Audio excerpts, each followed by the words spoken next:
Crime branch Bhopal द्वारा टीकमगढ़ जिले में संचालित अवैध आर्म्स फैक्ट्री एवं अंतरराज्यीय आर्म्स नेटवर्क का पर्दाफाश। राजधानी भोपाल में police commissioner Harinarayan Chari mission ने प्रेस कॉन्फ्रेंस कर बताया कि क्राइम ब्रांच को सूचना प्राप्त हुई थी कि कुछ शातिर अपराधी वाहन चोरी एवं अवैध हथियारों के गैंग से जुड़े हुए हैं एवं निषादपुरा क्षेत्र में निवास कर रहे हैं। सूचना के आधार पर क्राइम ब्रांच की टीम द्वारा उक्त क्षेत्र में दबिश दी गई, जिसमें 3 संदिग्ध व्यक्तियों को हिरासत में लिया गया। आरोपियों के कब्जे से 3 वाहन बरामद किए गए हैं। वाहनों को हनुमानगंज थाने के सुपुर्द किया गया है।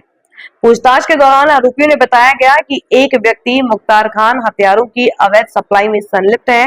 प्राप्त सूचना के आधार पर क्राइम ब्रांच द्वारा त्वरित कार्रवाई करते हुए मुख्तार की घेराबंदी कर उसे हिरासत में लिया गया।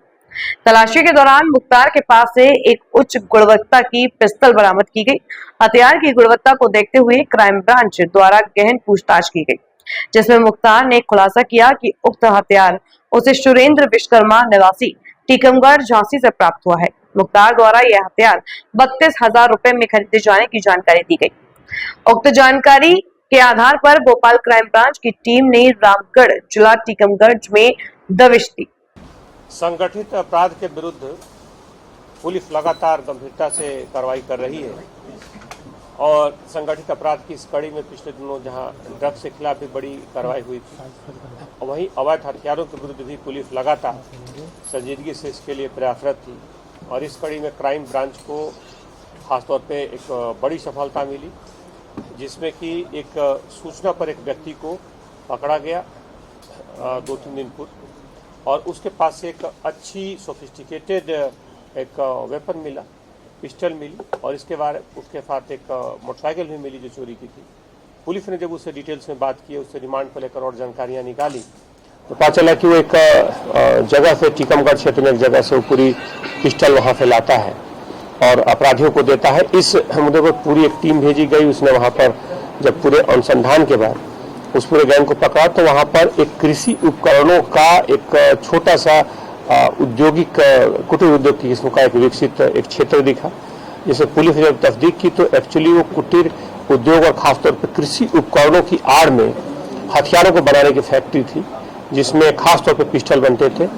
ये लगभग 3 पीढ़ी से जिन अपराधियों को पकड़ा गया, उन अपराधियों द्वारा लगभग 3 पीढ़ी से काम किया जा रहा है। लगभग 40 वर्षों से वो इस काम को लगातार कर रहे हैं। उनके खिलाफ आधा दर्जन से ज़्यादा अलग अलग प्रकरण हैं और ख़ास तौर पर इस पूरे मामले में जब तस्दीक की गई तो उन्होंने लगभग सैकड़ों ऐसी पिस्टलें बनाई हैं।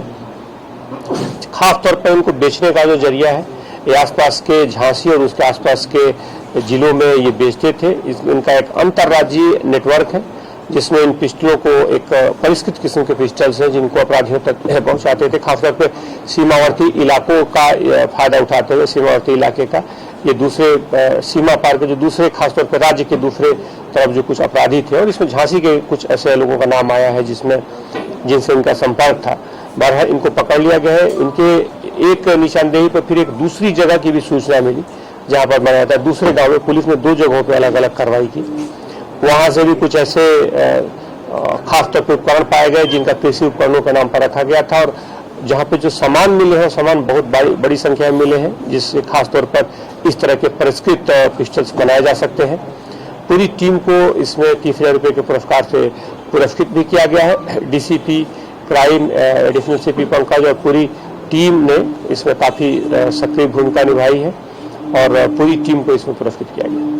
कितने हथियार मिले? हथियार अगर देखें तो जैसे 5 हथियार मिले हैं। खासतौर पे एक पूर्व में मिला था, 4 और हथियार मिले हैं। लेकिन जो खासतौर पे वो उपकरण है, उपकरणों की संख्या काफी लेथ मशीनें मिली हैं 2, और लेथ मशीनें जो है वो परिष्कृत किस्म की हैं, उससे बड़ी संख्या में लगातार बनते रहे हैं। ये लगभग 30-40 वर्षों से है वहाँ पर। पूर्व में जो एक आरोपी है उसका आपराधिक रिकॉर्ड है, उसके बाद लूट के मामला भी जो कायम है। उसके साथ में 3 लोग और मिले हैं। पूर्व में एक आरोपी मिला था जिसके आधार पर पुलिस ने आगे अपने जांच की दिशा बढ़ाई थी, और उसके अलावा जो 3 जो मिले हैं, उसके अलावा 4 लोग मिले हैं। कुल 5 आरोपी अभी तक इस पूरे मामले में गिरफ्तार हो चुके हैं। लेकिन पुलिस की जो तफ्तीश होगी, जो विवेचना होगी, उसकी अगली कड़ी होगी कि पूर्व में जो खासतौर पे जो बड़ी संख्या में उन्होंने हथियार बनाए और जिस तक भी पहुंचे, अपराधी कहीं का भी, अपराधियों के लिए कोई राज्य या कोई सीमा नहीं होती, वो अपराध कहीं भी कर सकते हैं। इसलिए पुलिस जहां पर भी हथियार दिए गए हैं वहां अपराधियों तक पहुंच करके और बाकी जो पूर्व में इन्होंने हथियारों को दिए हैं वहां तक उनका पर्दाफाश करेगी।